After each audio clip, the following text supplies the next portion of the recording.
Hi hello ನಮಸ್ಕಾರ, ಎಲ್ಲರಿಗೂ ಸ್ವಾಗತ ಸುಸ್ವಾಗತ. ಸೊ ಇವತ್ತಿನ ಒಂದು ವಿಡಿಯೋದಲ್ಲಿ ನಾನು ಮೈಸೂರು ಪಾಕ್ ಅಂದರೆ ಮೈಸೂರಿನಲ್ಲಿ ಫೇಮಸ್ ಇರುವಂತಹ ವರ್ಲ್ಡ್ ಆಫ್ ಮೈಸೂರು ಪಾಕ್, ಇದು ಒಂದು ಸ್ಟೋರ್ ಅಥವಾ ಮೈಸೂರು ಪಾಕ್ ಪ್ರಿಪೇರ್ ಮಾಡುವಂತಹ ಜಾಗ ಅಂತಲೇ ಹೇಳ್ಬೋದು, ಒಂದು ಪ್ರವಾಸಿಗರ ತಾಣ ಅಂತಲೇ ಹೇಳ್ಬೋದು. ಯಾಕಂತಂದರೆ ಮೈಸೂರಿಗೆ ಭೇಟಿ ನೀಡಿದವರು ಎಲ್ಲರೂ ಇದಕ್ಕೆ ಭೇಟಿ ನೀಡ್ತಾರೆ. ಯಾಕಂತಂದರೆ ಅಲ್ಲಿನ ರುಚಿ ಅಷ್ಟು ಚೆನ್ನಾಗಿರುತ್ತೆ. ನೋಡಿ, ಅಲ್ಲೇ ಬರೆದಿದ್ದಾರೆ ಮೈಸೂರಿನ ಮೊದಲ ಮತ್ತು ಏಕೈಕ ಮೈಸೂರು ಪಾಕ್ ಎಕ್ಸ್ಪೀರಿಯನ್ಸ್ ಸ್ಟೋರ್ ಅಂತ. ಸೊ ಇದು ತುಂಬ ಮೈಸೂರಿನಲ್ಲೇ ಪ್ರಥಮವಾಗಿ ಏಕೈಕ ಸ್ಟೋರ್ ಶುರುವಾಗಿದ್ದು. ಸೊ ನೋಡಿ, ಈ ರೀತಿ ಎಲ್ಲ ಒಳಗಡೆ ಇಟ್ಟಿರ್ತಾರೆ. ಬೇರೆ ಬೇರೆ ತಿಂಡಿಗಳೆಲ್ಲ ಇಲ್ಲಿ ಸಿಗುತ್ತೆ. ಜನ ನೋಡಿ ಯಾವ ರೀತಿ ಇದ್ದಾರೆ ಅಂತ. ಇದು ವೀಕ್ ಡೇನಲ್ಲಿ ನಾವು ವಿಸಿಟ್ ಮಾಡಿದಾಗಿದ್ದಂತಹ ಜನ. ಇನ್ನು ವೀಕೆಂಡ್ಸಲ್ಲಿ ತುಂಬ ಅಂದರೆ ತುಂಬ ಜನ ಇರ್ತಾರೆ. ಇಲ್ಲಿ ಸಿಗುವಂತಹ ಮೈಸೂರು ಪಾಕ್ನ ರುಚಿ ಎಲ್ಲೂ ಸಿಗಲ್ಲ, ಅಷ್ಟು ಅತ್ಯದ್ಭುತವಾಗಿರುತ್ತೆ ಮೈಸೂರು ಪಾಕ್ನ ರುಚಿ. ಜನ ಅಂತೂ ಮೈಸೂರು ಪಾಕ್ ತಿನ್ನೋಕ್ಕೆ ಬರ್ತಾನೆ ಇರ್ತಾರೆ. ಇದು ಮೈಸೂರಿನ ಒಂದು ಹಿಸ್ಟ್ರಿನಲ್ಲೇ ಒಂದು ಸವಿಯಾಗಿ ಸಿಗುವಂತಹ ಮೈಸೂರು ಪಾಕ್, ಸ್ವಚ್ಛವಾಗಿ ಮಾಡುವಂತಹ ಮೈಸೂರು ಪಾಕ್ ಅಂತ ಹೇಳಿದ್ರೆ ತಪ್ಪಾಗಲ್ಲ. ಬಗೆ ಬಗೆಯ ಮೈಸೂರು ಪಾಕ್ಗಳು ನಿಮಗಿಲ್ಲಿ ಸಿಗುತ್ತೆ. ಇಲ್ಲಿ ನೋಡಿ, ನಾನೀಗ ಫಸ್ಟ್ ತೋರಿಸ್ತಾ ಇರೋದು ಮಿಲ್ಲೆಟ್ ಮೈಸೂರು ಪಾಕ್ ಅಂತ. ಮೈಸೂರು ಪಾಕ್ ಕಡಲೆ ಹಿಟ್ಟಲ್ಲಿ ಸಾಮಾನ್ಯವಾಗಿ ಮಾಡ್ತಾರೆ ಅಂತ ನಿಮಗೆ ಗೊತ್ತು. ಇಲ್ಲಿ ಬಗೆ ಬಗೆಯ ಮೈಸೂರು ಪಾಕ್ ಇರುತ್ತೆ. ಮಿಲ್ಲೆಟ್ನಲ್ಲಿ ಮಾಡಿರುವಂತಹ ಮೈಸೂರು ಪಾಕು, ಇನ್ನು ಪಾಕ ಸ್ಯಾಂಡ್ವಿಚ್ ಆಗಿರ್ಬೋದು, ಈ ಸ್ವೀಟು ಎಲ್ಲ ವಿತ್ ಪ್ರೈಸ್ ಸಮೇತ ಬರೆದಿರ್ತಾರೆ. ಇನ್ನು ಟ್ರೆಡಿಷ್ನಲ್ ಮೈಸೂರು ಪಾಕ್ ಅಂದರೆ ನಂಬರ್ 1 ಫೇಮಸ್ ಅಂತಲೇ ಹೇಳ್ಬೋದು. ಕಡಲೆ ಹಿಟ್ಟಿಂದ ಮಾಡಿರ್ತಾರೆ. ಇದು ಟ್ರೆಡಿಷ್ನಲ್ ಆಗಿ ಆಗಿಂದನೂ ಸಾಂಪ್ರದಾಯಿಕವಾಗಿ ಬಂದಂತಹ ಟ್ರೆಡಿಷ್ನಲ್ ಮೈಸೂರು ಪಾಕ್. ಈಗಿನ ಕಾಲದಲ್ಲೆಲ್ಲನೂ ಮಿಲ್ಲೆಟ್ ಮೈಸೂರು ಪಾಕ್ ಅಂತೆಲ್ಲ ಬರ್ತಾ ಇರುತ್ತೆ. ಯಾಕಂತಂದರೆ ಈಗ ಡಯಟ್ ಕಾನ್ಷಿಯಸ್ ಜಾಸ್ತಿ ಆಗಿದ್ದಾರೆ, ಆರೋಗ್ಯಕ್ಕೆ ಯಾವುದು ಚೆನ್ನಾಗಿರುತ್ತೆ ಅಂದ್ಬಿಟ್ಟು ಮಿಲ್ಲೆಟ್ನಲ್ಲಿ ಮಾಡಿರುವಂತಹ ಮೈಸೂರು ಪಾಕ್ಗಳೆಲ್ಲ ಬೇರೆ ಬೇರೆ ಥರದಾದಂತಹ ಮೈಸೂರು ಪಾಕ್ ಎಲ್ಲ ಸಿಕ್ಕುತ್ತೆ. ಇನ್ನು ದಸರಾ ಮತ್ತು ದೀಪಾವಳಿ ಹಬ್ಬಕ್ಕೆ ಬಲ್ಕ್ ಆರ್ಡರ್ಗಳನ್ನು ಸಹ ಇವರು ತಗೋತಾರೆ. ಈಗ ದಸರಾ ಬಂತಂತಂದರೆ ಮೈಸೂರು ಪಾಕ್ ತಗೋತಾರೆ. ಯಾಕಂತಂದರೆ ದಸರಾ ಬಂತ ಅಂದರೆ ಮೈಸೂರಿಗೆ ಭೇಟಿ ನೀಡ್ತಾರೆ. ಜನ ಎಲ್ಲ ಸುತ್ತ ಬೇರೆ ಬೇರೆ ಊರುಗಳಿಂದ ಮೈಸೂರಿಗೆ ಬಂದು ದಸರಾ ನೋಡ್ತಾರೆ. ಅಂಥ ಒಂದು ಟೈಮಲ್ಲಿ ಮೈಸೂರು ಪಾಕ್ ಫ್ಯಾಕ್ಟ್ರಿ, ಮೈಸೂರು ಪಾಕ್ ಅಂಗಡಿಗೆ ಬಂದೇ ಬರ್ತಾರೆ, ತಗೊಳ್ತಾರೆ. ಹಾಗಾಗಿ ದಸರಾ ಮತ್ತು ದೀಪಾವಳಿಗೆ ಇಲ್ಲಿ ಬಲ್ಕ್ ಆರ್ಡರ್ಸ್ನು ತಗೊಳ್ತಾರೆ. ಯಾಕಂತಂದರೆ ಸರ್ವೇ ಸಾಮಾನ್ಯವಾಗಿ ಬಲ್ಕ್ ಆರ್ಡರ್ಸ್ ಹಬ್ಬದ ಟೈಮಲ್ಲಿ ಕೊಡೋರು ತುಂಬ ಜಾಸ್ತಿ ಇರ್ತಾರೆ. ಫ್ಯಾಕ್ಟ್ರಿಗಳಾಗಿರ್ಬೋದು, ಮನೆಗಳಲ್ಲಾಗಿರ್ಬೋದು, ಪೂಜೆ ಮಾಡ್ತಾರೆ, ಸಿಹಿ ತಿನಿಸುಗಳನ್ನು ತಿಂತಾರೆ. ಹಾಗಾಗಿ ಬಲ್ಕ್ ಆರ್ಡರ್ಸ್ ಇಲ್ಲಿ ಸಿಗುತ್ತೆ. ನಿಮಗೆ ಏನಾದರೂ ಬಲ್ಕ್ ಆರ್ಡರ್ಸ್ ಬೇಕಂತಿದ್ರೆ ಇವ್ರನ್ನ ಭೇಟಿ ನೀಡ್ಬೋದು.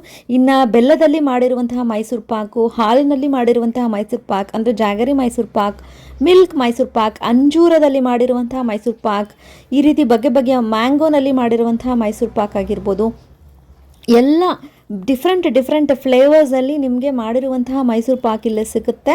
ಇದೆಲ್ಲ ಬೇರೆ ಬೇರೆ ರುಚಿಯನ್ನು ಕೊಡುವಂಥದ್ದು. ಮ್ಯಾಂಗೋ ಮೈಸೂರು ಪಾಕ್ ಅಂದರೆ ನಿಮಗೆ ತಿಂದಾಗ ಒಂದು ಮ್ಯಾಂಗೋನಲ್ಲಿ ಸ್ವೀಟ್ ಹೇಗಿರುತ್ತೆ ಆ ಒಂದು ರುಚಿ ಬರುತ್ತೆ. ಇನ್ನು ಕಾಜು ಮೈಸೂರು ಪಾಕ್ ಅಂದರೆ ಕ್ಯಾಶ್ಯೂ ನಟ್ನ ಬಳಸಿ ಗೋಡಂಬಿಯಿಂದ ಬಳಸಿ ಮಾಡಿರುವಂಥ ಮೈಸೂರು ಪಾಕ್. ದ್ರಾಕ್ಷಿ ಗೋಡಂಬಿ ಎಲ್ಲ ತುಂಬ ಆರೋಗ್ಯಕ್ಕೆ ಒಳ್ಳೆಯದು, ರೇಟ್ ಜಾಸ್ತಿ ಇರುತ್ತೆ. ಅದಕ್ಕೆ ಹಾಗೆ ಕಾಜು ಮೈಸೂರು ಪಾಕ್ ಸಿಕ್ಕುತ್ತೆ.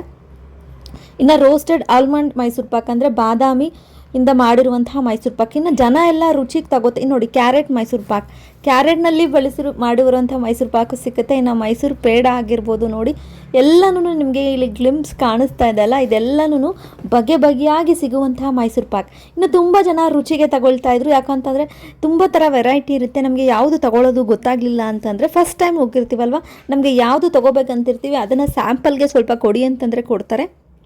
ಸ್ಯಾಂಪಲ್ ರುಚಿ ನೋಡಿ ನೀವು ತಗೋಬಹುದು. ಸೊ ನಾವು ಅಷ್ಟೇ ಸ್ವಲ್ಪ ಸ್ಯಾಂಪಲ್ ತೊಗೊಂಡ್ವಿ. ಅಂಜೀರದಾಗಿರ್ಬೋದು, ಮ್ಯಾಂಗೋದಾಗಿರ್ಬೋದು, ಅದೆಲ್ಲ ಸ್ಯಾಂಪಲ್ ತೊಗೊಂಡ್ವಿ. ಇಲ್ಲಿ ನೋಡಿ ಏನೇನು ಬರ್ತಿದ್ದಾರೆ. ಈ ದಿನ ಅರಮನೆಯ ಅಡುಗೆ ಮನೆಯಲ್ಲಿ ಕಡಲೆ ಹಿಟ್ಟು, ಸಕ್ಕರೆ ಮತ್ತು ತುಪ್ಪದಿಂದ ಮಾಡಿದ ಈ ಸಿಹಿಯು ಐತಿಹಾಸಿಕ ಮಹತ್ವವನ್ನು ಪಡೆದು ಸಿಹಿ ತಿಂಡಿಗಳ ರಾಜ. ನೋಡಿ, ಈ ರೀತಿ ಎಲ್ಲ ಇನ್ಫಾರ್ಮೇಷನ್ ಎಲ್ಲ ಕೊಟ್ಟಿರ್ತಾರೆ. ಮಹಾರಾಜರು ಇದನ್ನು ರುಚಿ ನೋಡಿ ಇನ್ಸ್ಟೆಂಟಾಗಿ ಈ ರೀತಿ ಸ್ಪೆಷಲ್ಲಾಗಿ ಮಾಡಬೇಕು ಅಂತೆಲ್ಲನೂ ಆಗ ಅಂದ್ಕೊಂಡಿದ್ರಂತೆ. ಸೊ ಮೈಸೂರಿನಲ್ಲಿ ಈ ಅದ್ಭುತ ಎಲ್ಲ ಜನ ಅನುಭವಿಸ್ಲಿ ಅಂತ ಘೋಷಿಸಿದರು. ಈ ರೀತಿ ಒಂದು ಮೈಸೂರು ಪಾಕ್ನ ಜಗತ್ತಿಗೆ ಗೊತ್ತಾಗಲಿ ಅಂತ. ಇನ್ನು ಮೈಸೂರು ಪಾಕು ಸಿಹಿ ತಿಂಡಿಗಳ ರಾಜ ಅಂತಲೇ ಬಿರುದನ್ನು ಪಡೆದುಕೊಂಡಿದೆ. ಅಂದರೆ ಮೈಸೂರು ಅಂತಂದರೆ ಸಿಹಿ ತಿಂಡಿಗಳ ರಾಜ ಅಂತ ಒಂದು ಫೇಮಸ್ ಇದೆ. ದ ಕಿಂಗ್ ಆಫ್ ಸ್ವೀಟ್ಸ್ ಅಂದರೆ ಅದು ಮೈಸೂರೇ. ಸೊ ಹಾಗಾಗಿ ಈ ರೀತಿ ಎಲ್ಲ ಹಿಸ್ಟ್ರಿ ಏನೇನಿದೆ ಅದೆಲ್ಲ ಇಲ್ಲಿ ಬರ್ತಿರ್ತಾರೆ. ಸೊ ಮಹಾರಾಜರ ಕೋರಿಕೆಯಿಂದ ಮಾದಪ್ಪನವರು ಈ ರೀತಿ ಅರಮನೆಯ ಅಡುಗೆ ಏನೇನೋ ಅಲ್ಲೆಲ್ಲ ಇನ್ಫಾರ್ಮೇಷನ್ ನಿಮ್ಗೆ ಗೊತ್ತಾಗ್ಬಿಡುತ್ತೆ. ಹೇಗೆ ಇದೆಲ್ಲ ಬಂತು, 1935ರಲ್ಲಿ ಹೇಗೆ ಇದೆಲ್ಲ ಶುರು ಆಯಿತು ಅನ್ನೋದ್ರ ಬಗ್ಗೆ ನಿಮಗೆ ಅದ್ರ ಬೋರ್ಡಲ್ಲಿರೋದೆಲ್ಲ ನೀಟಾಗಿ ಓದ್ಕೊಂಡ್ರೆ ನಿಮಗೆ ನೀಟಾಗಿ ಕ್ಲಿಯರಾಗಿ ಗೊತ್ತಾಗುತ್ತೆ. ನೋಡಿ ಎಷ್ಟು ಜನ ರಶ್ ಇದ್ದಾರೆ. ಆ ಕಡೆ ಸ್ವಲ್ಪ ರಶ್ಶು, ಈ ಕಡೆ ಸ್ವಲ್ಪ ರಶ್ಶು. ಇನ್ನು ಇಲ್ಲೇ ತಯಾರಿಸ್ತಾರೆ ಮೈಸೂರು ಪಾಕ್, ನಿಮ್ಮ ಕಣ್ಣೆದುರಿಗೇ ಮಾಡೋದು. ಎಲ್ಲ ಸ್ವೀಟ್ಸ್ನು ಇಲ್ಲೇ ತಯಾರಿಸ್ತಾರೆ. ನೀವು ಸಾಮಾನ್ಯ ಬೇರೆ ಬೇರೆ ಅಂಗಡಿಗಳಲ್ಲಿ ಎಲ್ಲೋ ಕಡಿಮೆಗೆ ಸಿಕ್ಕುತ್ತೆ ಅಂತ ತಗೊಂಡ್ರೆ, ಕಡಿಮೆಗೆ ಸಿಕ್ಕುತ್ತೆ ಜಾಸ್ತಿಗೆ ಸಿಕ್ಕುತ್ತೆ ಅನ್ನೋದೆಲ್ಲ ಪ್ರಶ್ನೆ. ಎಲ್ಲೋ ಕೊಟ್ಟು ತಗೊಂಡ್ರೆ ರೆಡಿಮೇಡು ಅವ್ರು ಹೇಗೆ ಮಾಡಿರ್ತಾರೆ, ಎಷ್ಟು ಕೆಟ್ಟದಾಗಿ ಮಾಡಿ ಚೆನ್ನಾಗಿರೋ ಒಂದು ಪಾರ್ಸೆಲ್ ಬಾಕ್ಸ್ನಲ್ಲಿ ಹಾಕಿ ಕೊಟ್ಟಿದ ತಕ್ಷಣ ಚೆನ್ನಾಗಿ ಮಾಡಿದ್ದಾರೆ ಅಂತಲ್ಲ, ಅದು ಯಾವ ರೀತಿ ಎಷ್ಟು ಕೆಟ್ಟದಾಗಿ ಮಾಡಿರ್ತಾರೋ, ಯಾವ್ಯಾವ ಎಣ್ಣೆ ಬಳಸಿರ್ತಾರೋ, ಹೇಗೆ ಕೆಟ್ಟದಾಗಿ ಮಾಡಿ ಕೊಟ್ಟಿರ್ತಾರೆ ಅನ್ನೋದು ತುಂಬ ಇದಾಗುತ್ತೆ. ಯಾಕಂದರೆ ಆರೋಗ್ಯ ತುಂಬ ಮುಖ್ಯ ಅಲ್ವಾ, ಪರಿಶುದ್ಧವಾಗಿ ಮಾಡಬೇಕಾಗುತ್ತೆ. ಸೊ ಇದು ನೋಡಿ, ನಿಮ್ಮ ಕಣ್ಣು ಮುಂದೆನೇ ಎಷ್ಟು ಚೆನ್ನಾಗಿ ಒಳ್ಳೆ ಶುಚಿತ್ವವನ್ನು ಕಾಪಾಡಿಕೊಂಡು ಎಷ್ಟು ಚೆನ್ನಾಗಿ ಮಾಡ್ತಾ ಇದ್ದಾರೆ ಅಂತ. ಸೊ ಎಲ್ಲ ಕಣ್ಣೆದ್ರಿಗೇ ನಿಮಗೆ ಇಲ್ಲಿ ಮಾಡ್ತಾ ಇರ್ತಾರೆ. ಸೊ ನೋಡಿ, ಮೈಸೂರು ಪಾಕ್ನ ಅಲ್ಲಿ ಮಾಡ್ತಾಯಿದ್ರು, ಮಾಡಿರೋದನ್ನ ನೆಕ್ಸ್ಟ್ ಇಲ್ಲಿ ಈ ಒಂದು ಯೂನಿಟ್ಗೆ ಇಲ್ಲಿ ಕಳಿಸಿದ್ದಾರೆ. ಸೊ ಈ ರೀತಿಯಾಗಿ ನೆಕ್ಸ್ಟ್ ಅದು ಕಟಿಂಗ್ ಸೆಕ್ಷನ್ಗೆ ಹೋಗುತ್ತೆ. ಒಬ್ಬರಿಂದ ಒಬ್ಬರಿಗೆ ಈ ರೀತಿ ಡಿಫ್ರೆಂಟ್ ಸ್ಟೆಪ್ಸ್ನ ಫಾಲೋ ಮಾಡಿಕೊಂಡು ಎಲ್ಲ ನೆಕ್ಸ್ಟ್ ಲಾಸ್ಟಲ್ಲಿ ಕಟಿಂಗ್ ಆದಮೇಲೆ ಬರುತ್ತೆ. ನೋಡಿ ಎಷ್ಟು ನೀಟಾಗಿ ಮೇಂಟೈನ್ ಮಾಡ್ತಿದ್ದಾರೆ, ಎಲ್ಲ ಕ್ಲೀನಾಗಿದೆ. ಅವ್ರು ಉಪಯೋಗಿಸ್ತಾ ಇರೋ ಪಾತ್ರೆಗಳು ಅಥವಾ ಮಿಷಿನ್ಗಳು ಎಲ್ಲ ಸ್ವಚ್ಛವಾಗಿ ಕ್ಲೀನಾಗಿದೆ. ನೋಡಿ, ಇದೊಂದು ಮೈಸೂರು ಪಾಕು.